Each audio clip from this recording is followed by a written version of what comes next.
Daphne Vassiliades is the co-founder of Rehaus, a managed marketplace for pre-owned vintage and designer furniture some of the major players in tech are investing in. Tom Allison, who sold Shuttle to eBay, and Will Cochran are co-founders. Satch Kokardi, who co-founded Secret Sales, and Chris Evans, who co-founded Flit, that was just bought by Eat, are also investors.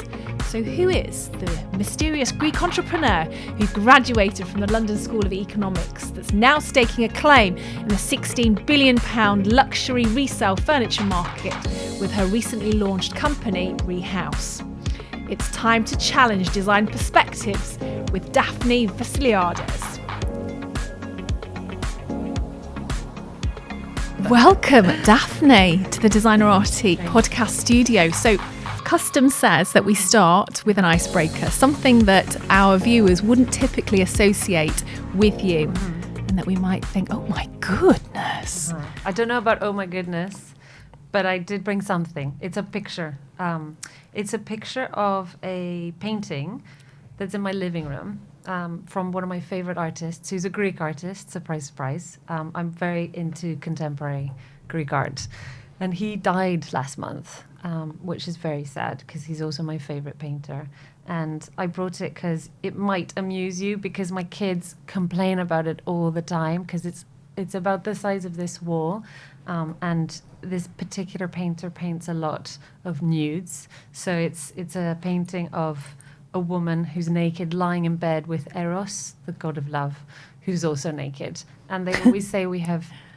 This is not swearing, so I don't know if you have to bleep this out, but they always say we have penises and boobs all over the house.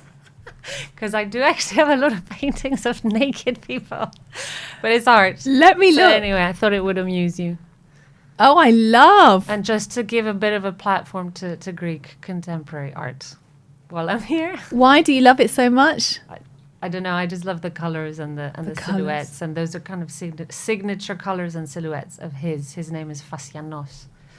Tell me about you. So, you graduated from London School of Economics, and how do we get to interiors? Interiors. Let's talk about that first, and then I want to understand about your origins. Long journey. I don't want to take up too much time talking about the whole journey, but I think I've always loved interiors.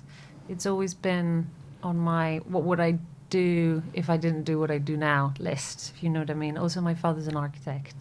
So I've always been very aesthetically influenced and driven. But I'll sort of breathe through my career. I always wanted to work, never wanted to do anything else, didn't want to take a gap year. Or I dove straight into work. So actually, when I was doing my master's, I got a job and I did my master's and worked at the same time, which was probably a mistake. It's a commitment. I started out as an art director in an ad agency, and then I moved from there into fashion. I worked for House of Fraser. This is going back a long time.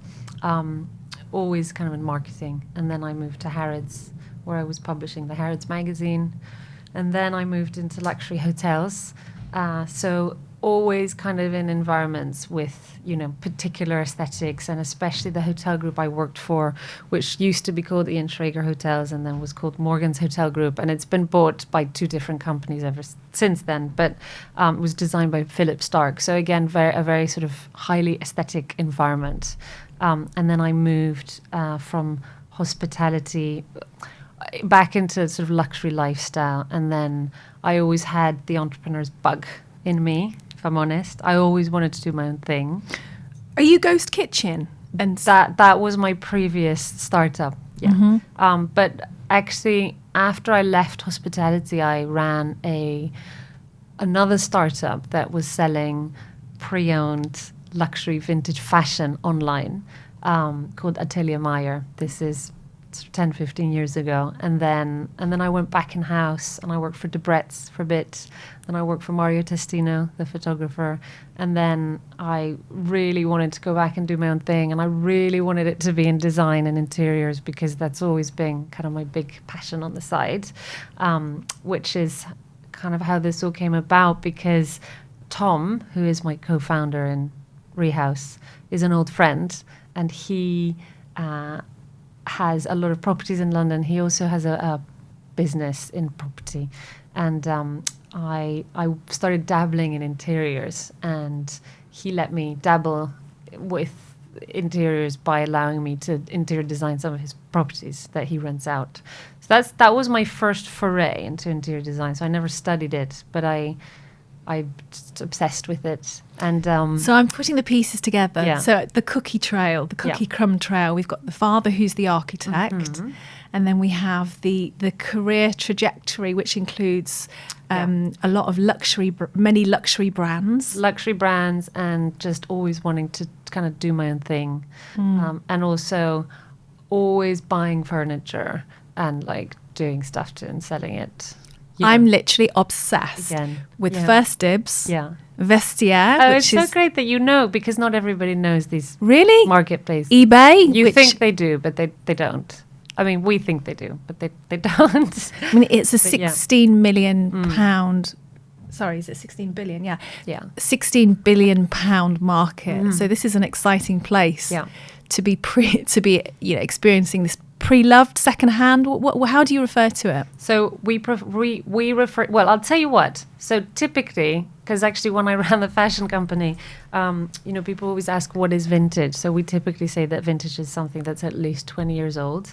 But when it comes to the furniture, because I think there is a difference between what people perceive as vintage and what people perceive as pre-owned. Because pre-owned is contemporary. If you go and buy something today, tomorrow, it's not vintage, but it is pre-owned. Is this specifically with furniture or fashion? I would say it's both. So the word vintage really denotes something that's at least 20 years old. So something that is less than 20 years old is contemporary and it's pre-owned, right? But because we're in the luxury space and we're in the designer space, there needs to be a differentiation. So I think using the word pre-owned rather than secondhand, where I think your mind goes more to eBay or to something in potentially less good condition.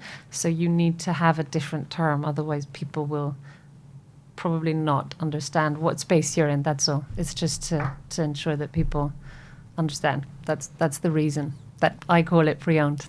But this is an exciting market, with the advent of, the heightened awareness around sustainability. So tell me about your contribution and tell me about your brand.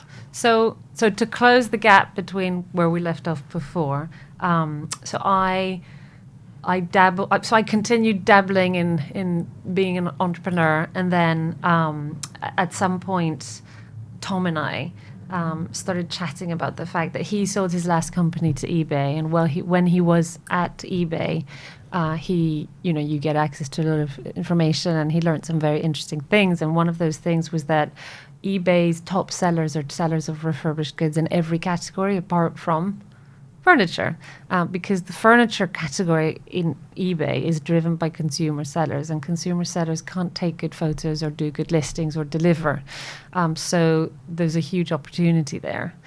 So he had gone and bought a bunch of designer furniture. So the for some of his top selling items on eBay are refurbished items. The top selling categories across eBay, but across every single category, is sellers of refurbished goods. But typically they're professional sellers. They're not consumer sellers. They're not like a person in their house taking a picture. But apart from furniture, because furniture on eBay is dominated by consumer sellers, so private sellers who don't know how to do professional listings, take good photos, and most importantly, they can't deliver. So whereas with eBay, you've got a market which is global. When it comes to furniture, your market is shrunken to the people who live around your house, basically the person who happens to have a van.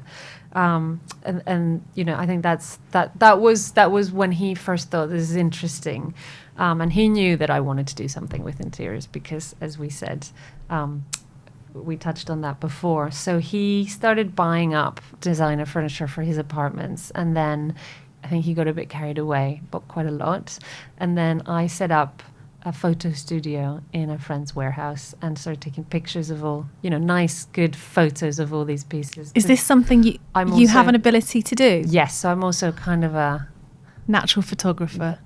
I don't know if that's the right word, but I do it on the side. I'm not a professional photographer, but I do actually take all of our photography at the moment. as well.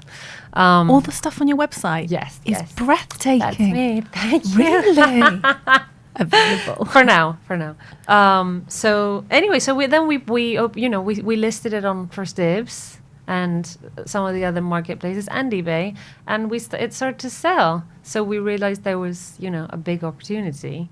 And so that's kind of how it backtrack. started. You're taking an item. Yeah. It's a designer furniture item. Yes. And under your definition, a designer furniture pre-loved item is older than 20 years old. No, a vintage piece is older than 20 years, and then anything less than 20 years is not vintage. It's contemporary, but they're all pre-owned, so nothing is new. So they are technically second-hand. I just don't use that term because it's all designer pieces and the price point is quite high. So our average order value is £2,500, to give you kind of a broad strokes indication. Can you give us an idea about how you're cherry picking your pieces? Sure. So that's changed because obviously we're a tech enabled managed marketplace. So we're growing, and the way that we take on stock has changed. So in the beginning, it was just to prove the concept and that there was a market for this. So at the time, we were buying everything from auctions, private individuals, whereas now we're consigning, so you can sell through us. So we buy and sell. So if you have something that you love and it's beautiful, but you are moving house and you need to sell it, or you just tired of it and you want to buy something else, you bring it to us and we come and collect it from your house, and we professionally clean it, photograph it, and then we store it, so it's available for next day delivery. So we actually hold the stock. So that's the big difference between us and Vestiaire and all the other big marketplaces, and that is effectively what underpins our unique setting proposition, because we have the stock, which means for our customers we can give an exceptional customer service that's really smooth, because you're talking to the seller directly, and because we have the stock, we also control the delivery experience, so we can deliver to you the next day. Nobody in the whole of the furniture world can do next day delivery, not even IKEA. Like, you still need to wait 2 weeks. We do next day delivery across the UK, so that's I think quite unique for us. And then also, we guarantee really good product description. So with when you're buying secondhand, often you're not sure what you're going to get, but we detail all damage with really good imagery, close-up photos and condition notes, so you know exactly what you're going to get. And then, of course, we clean everything professionally, so you have that peace of mind. It's not going to come and it's smelly or full of, I don't know, cat hair. So my experience of buying designer secondhand furniture, pre-loved furniture, would be Lots Road, the auction house in Chelsea, which I absolutely love. Obviously, pre-pandemic, I would spend Sundays walking around and touching. I love going there. Feeling, which I'm imagining is overtaken with your excellent descriptions. People now can peruse on your website and really get a feel what the items are like from your glorious pictures and descriptions. And obviously not everybody can go in person, to Lots Road, although it is fun. I do like doing that. So good. But yes. And also we sell, we are specializing in, pre-owned designer and not like anything, and also because there's a certain value that designer holds that other pieces don't hold. So designer furniture depreciates a lot less than normal mass market furniture. So when you buy something that's mass market from, let's say, made.com, the next day it'll lose about 50% of its value, and then over 5 years it'll lose 90% of its value in total. Whereas when you buy designer, it depreciates about 50% and then it stops depreciating. So when we take it, it's already hit that maximum depreciation mark. So once you've bought it from us, it's never going to depreciate. And actually, we offer a second life guarantee. So if you buy something from us, we guarantee if you ever want to sell it again, we'll sell it back through Rehaus for you. And you'll make the same amount of money as you spent, and potentially more, because some items do appreciate if they become classics, or if they were classics already, they go up in value. And that's really interesting for people that are looking to add to their asset portfolio, so their investments. People are looking at art, wine, cars, Exactly. now furniture. I'm glad you brought that up, because I really see this going in the direction of an auction house, in the sense that you'll have the Rehaus app on your phone, and you'll be able to see at any given point what you've bought from us and how much it's worth at that particular moment. So you'll be able to track, just like your portfolio, and just like you would have if you had a collection that you bought from an auction house, where you'd have a relationship with that auction house, and typically you'll have your connection with that auction house. You'll be able to always know how much your art is worth. In the same way, you'll be able to go into the Rehaus app and see how much your 1960s armchair is worth. So if you feel like selling it next week, you can just press a button and we'll come get it from you. So to have that longer term relationship with customers who very much see us as their go-to for their furniture collections, and to think about owning designer pieces much in the way that you've just described. And let's talk about your curation of the designer pieces. So one of my big bugbears is that when I lived in New York, I invested in furniture that never made its way over to the UK. And one of those pieces was a Herman Miller, the chaise, the black leather chaise, which is just an iconic piece. Why? Another story. Okay. It's time for another story. Yeah. And for me, it was just a passion piece, something that is something you'd have in a family through generation through generation. Yeah. How do you pick your pieces? Good question. So because we're a managed marketplace, we have 100% sell through, because we have the pieces in our custody. Whereas when you're looking at a normal marketplace, that marketplace is spending a lot of money to acquire customers, but that person who has listed that item isn't necessarily going to sell it through that marketplace. They might sell it through their store on the King's Road or through another marketplace. So we don't need to have that depth of SKU, if you like, because we actually have everything. So it means that we can be more selective in that sense. Also, we're very data driven. So because we're, at the end of the day, a commercial enterprise, so we look at what's selling in the market and what people want to buy. So I say it's a combination of what's selling and what is covetable right now, and also things that we think will become like classic pieces, if you see what I mean. And someone else asked me the same thing, and I said, I think the market data shows us what people are buying is indicative of, what people are liking, and actually that's indicative of what is good. So I think actually trust what people are already buying to know what is good, and that is effectively how trends are made. It's not always the other way around. Do you see what I mean? I do. So luxury furniture hit list for people listening to this and tuning in today. What ought we be buying as an investment piece? I mean, I can tell you brands that people are buying, and some. I don't know if all of these pieces will become investment pieces, and will appreciate in 20 years, as we say, because there's usually. It's usually like a piece that becomes a signature item. But one of the pieces that I think is very much holding its value and is very popular is by Casina. It's a leather, a beautiful leather dining chair. So that's a brand that's very popular. Minotti is a lot of the Italian brands. Vitra is a huge business and slightly more accessible, but with some very iconic classic designs. And doing really, really well for us. Then there's the brands that do well in different territories. For example, Milo Bauman does really well in the States.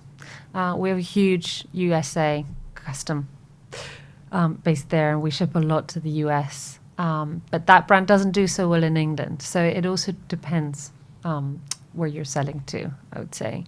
What else? I mean, those are the ones that spring to mind that are kind of the top, if you like, for us at the moment. So I'm curious, and I imagine other people listening to this will be. You're at London School of Economics, and you're clearly an entrepreneur with a passion for architecture, and you have a friendship with Tom Allison, who has become your mentor and also a co-founder of your business. What are the steps for anybody thinking about starting up in the tech space? Well, first of all, our business is tech enabled. Not that that makes a huge difference. So it's tech enabled rather than being a tech business. I'm only saying that because someone watching who is in the tech space will say that's not a tech business. So we're using technology to drive our business forward. But I think it's the kind of thing you just feel it inside you, and it's kind of an innate thing, and you just want to do something of your own. I think less so steps. I think it just, you have to do it. Does that make sense? There's a passion inside of you, and which is followed then by a business plan? Yeah, I mean, I don't know if for everybody the journey is the same. For me, it was a passion inside of me to do my own thing, whether that was starting a business or just, working for myself. I didn't know at the beginning. To start my own business, that came much later.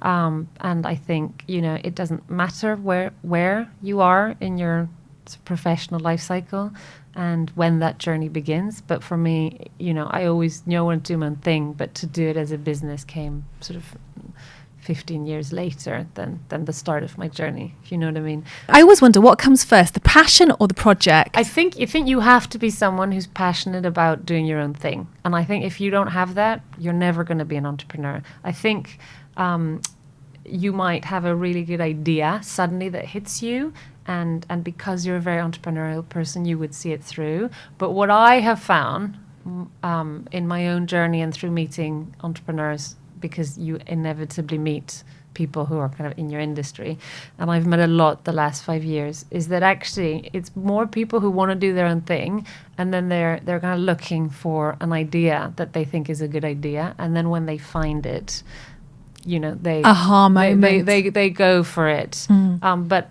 I mean, for a few years, I was like, I really want to start my own company. I don't know what to do. And you can't just start any company.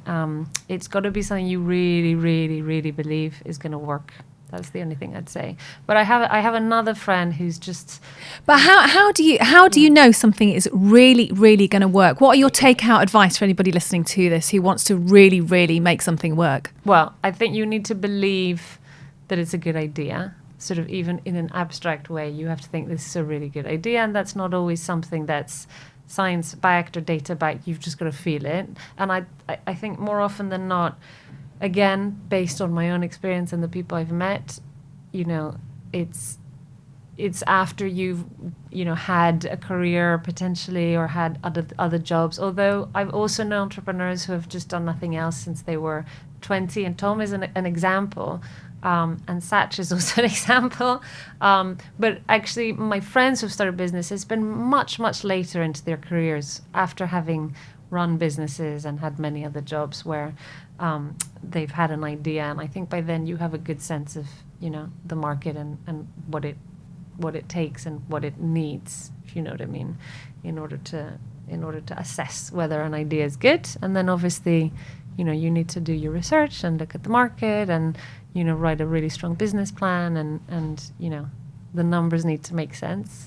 Any resources? Sorry, just say if the numbers don't make sense, then obviously, and we're talking about startups that are, going to grow and end up becoming, bigger businesses and exiting. I'm not talking about, a passion project that turns into like your life's work, or that potentially has a slightly different growth span and outcome, if you see what I mean. I'm talking about the pure sort of the tech startups that you're describing that grow very fast and then, get large amounts of investment and then get sold to bigger businesses. What are your plans with your brand? I mean, that is the plan. We're trying to create something that has longevity, that's, going to take on a life of its own, that we will eventually sell, possibly to a first dibs type business or someone in the industry, something that I think will create more of a shift in furniture, the way Vestiaire and those businesses have created a shift in fashion, something that will change the way people think about buying their furniture and, propel even more the whole sustainability sort of aspect of consumption, which already is very trendy. But I think the whole idea of the the life cycle being perpetuated, and knowing that if you buy something, you can always sell it back to somebody else, and that it will always kind of remain in circulation, and if it's loved and looked after. What I find really interesting is that everybody who comes to us to sell their things, especially because they're valuable, they really look after them, and they want them to be taken to a good home and looked after and transport and then sold to a good home. So there is a sense of pride, and I think it's nice to kind of create a platform to facilitate that even more, because there isn't really one at the moment. Lots Road is a good example, because it's quite difficult to sell something through Lots Road. You've got to get it there yourself, and then you won't get much for it, because double park. I always double park outside to get a ticket, and then if it doesn't sell, you have to collect it. So it's it's laborious. We're trying to make it as easy as possible, basically. Yeah, it's a great sentiment. My father's one piece of good advice he gave me was, buy once and make sure it's always exceptional quality, and then you won't have to buy again or replace it. Yeah, it's good advice. Yeah. Particularly with the sustainability sentiment.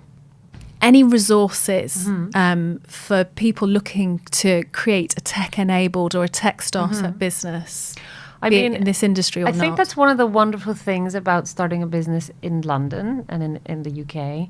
There are a lot of resources available for entrepreneurs. There's a lot of grants. There's a lot of accelerator programs. You're swimming in it in the capital. There's so much. Any that you can share off the top of your head? Or not? Well, I'll tell you what. I can think of one. This is probably not what you're expecting me to say or the answer you're looking for. No, I can't think of one in particular. There are so many. All you need to do is go online. But there are grants for startups, and it's just so easy to start your own company in England, which is why so many people come here to do it. So what would you put into Google?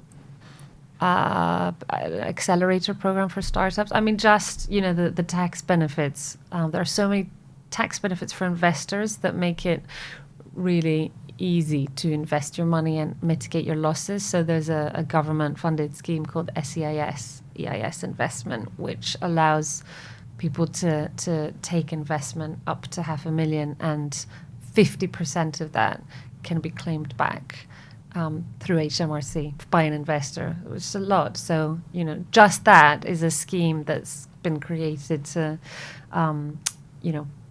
incentivize investors to invest in startups. But you don't have that in other European countries. So that's an example. That's not what I mean by the programs that help mentor you. But there are a lot, and big corporate businesses have started their own schemes, and companies have started their own schemes, and then there are smaller businesses that just mentor, and there's just a plethora. But an example I'll give you is that actually I got an email from LSE last week to say that they are starting an entrepreneur mentorship program for graduates who want to go into various different types of startups, and they're looking for volunteers to be part of that mentorship program.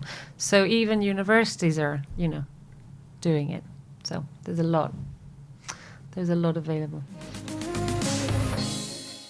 For me, some of the most interesting people are the most well-travelled, not for any other reason other than they just have an appreciation for different cultures, different ways people like to behave, different foods, different smells. That's for me what I felt when I looked on your website. It was kind of a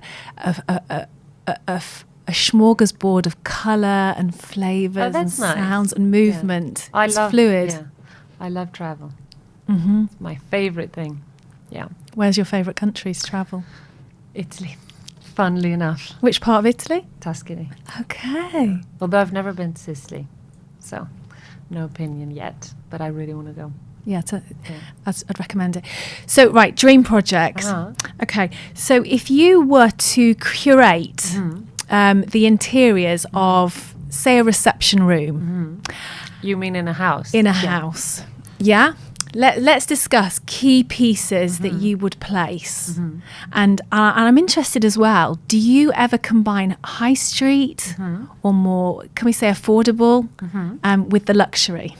I mean, I do, yes, always. In terms of key pieces, I think you need a solid, like, beautiful mid-century sort of statement armchair, I would say, in a room. Example brands. Gosh, I mean, there are so many. I mean, and it doesn't even have to be a brand, to be honest. Any, you know, because the structure and the form is quite identifiable. I think any well-designed mid-century piece can make a really strong statement in a room, especially one upholstered in kind of a vibrant color or a velvet, you know, in a like an exciting blue or even a pink. I love pink. We're doing a lot of pink things at the moment. We do sometimes reupholster pieces, so and pink is very popular, which was a surprise. And I like mixing contemporary and vintage a lot. So, you know, maybe a very contemporary sofa with a vintage armchair and a vintage coffee table. I'm very much for mixing high street and designer, for sure. Although I do advocate, obviously, for better quality. Otherwise, I wouldn't be doing what I'm doing.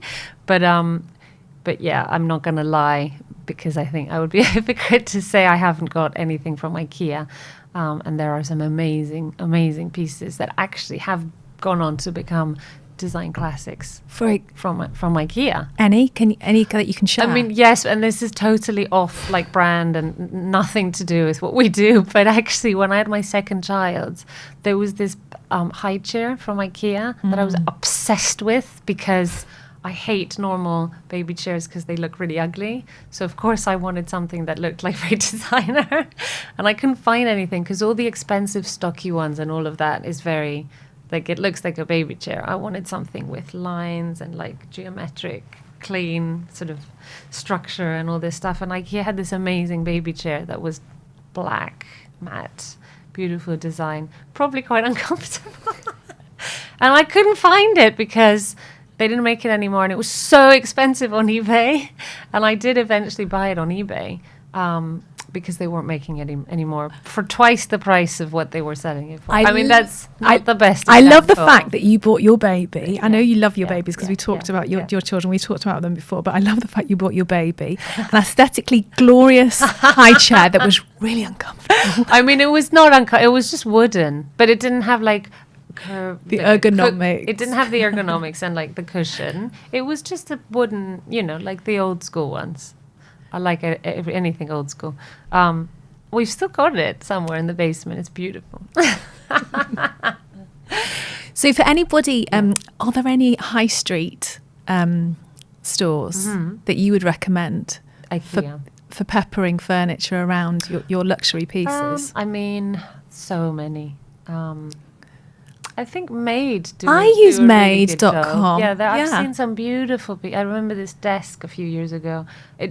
You do end up seeing them everywhere, I will say, but I've seen some really nice pieces, and IKEA, you know, one in every, not everything, but they do occasionally.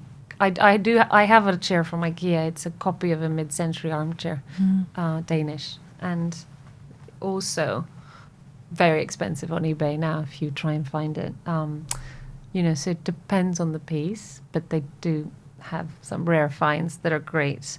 Yeah, I think I wouldn't go to the sort of. I think IKEA is quite special because obviously they have a very talented, huge design team, but yeah. Visions for your brand. Where's Rehaus going? Yeah, I mean, we'd like to become kind of the global go-to place to buy and sell, you know, pre-owned designer. And I think I always get excited when you have an idea and you think something will really resonate with people in your head, and then it does. And I think that's exciting. And I've really, 'cause at the moment we're small. Obviously, we're going to scale, and then things will become much more automated. But at the moment, things are quite manual. So, at the moment, we do have this opportunity to really talk to people and understand what they want. And it's exciting because I can see people don't have anywhere to sell their beautiful, cherished designer pieces, and I can see that when they find us, that's really exciting for them. And then they go, "Oh, I also have this, I also have this," and it's just nice to be able to provide a service that clearly there is a demand for. And then another thing in the same vein is just to be able to know that you can go somewhere and get something that's really good quality and not have to worry that it's not going to be in good condition, because you, like your father told you, you want to buy something that's, going to last. But for whatever reason, you'd rather not buy it new, either because you're into sustainability, or because you don't have the budget, because you don't want to spend £20,000, but you can spend 5. So whatever your rhyme or reason to go down the pre-owned routes, I think we have a really nice offering for people who want to go down that route, that will give people the opportunity to buy things that are in really good condition and really good quality and will last, and are investment pieces. So, yeah. Daphne, it has been a pleasure Very nice to have you on the Designerati Thank you. podcast. I'm now going to refer to you as the pre-loved furniture queen. Pre-owned. Pre-owned. Mm-hmm. Pre-owned furniture queen. Thank you. And I'm going to learn how to pronounce your surname. Vassiliades. Correct. Good stuff. Now, if you've enjoyed what you've heard on today's podcast, don't forget to like and subscribe. And we will be here every Monday morning in the Designerati podcast studio with more exciting guests disrupting design trends. See you then.